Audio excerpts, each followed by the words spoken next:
सहरिया में सगरोई चर्चा बढ़ा दिले गौवा सहरिया में सगरोई चर्चा बढ़ा दिले हाँ बढ़ा दिले तोरा नकवा के नथुनिया जान झगड़ा करा दिले तोरा नकवा के नथुनिया जान झगड़ा करा दिले छोटे बड़े सब के हुलभ के बीमारी धरा दिले हाँ धरा दिले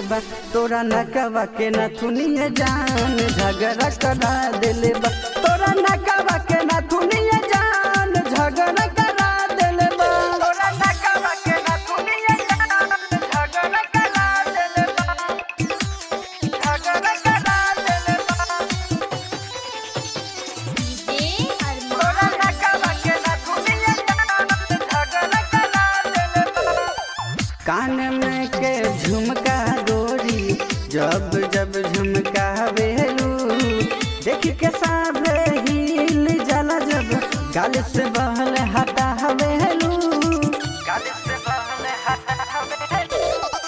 कान में के झुमका गोरी जब जब झुमका वेलू देख के साभे हिल जाला जब गाल से बहल हटा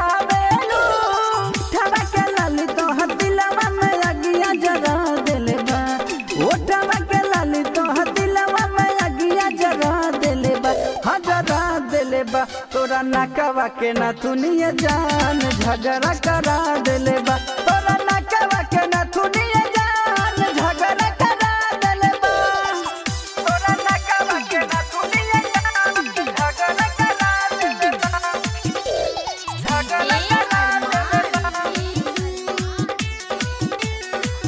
तोरा नकवा के नथुनिया जान झगड़ा करा दिले रमेश किशन हल चले तोहर करतावे पीछा राइटर राज बंसी के पुराई दन हईछा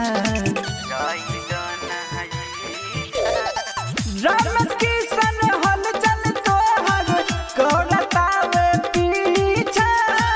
राइटर राज बंसी के पुराई दन के दिल में बेचैनी धरा दिले के दिल में बेचैनी धरा दिले हाँ धरा दिले तोरा नकवा के नथुनिया जान झगड़ा करा दिले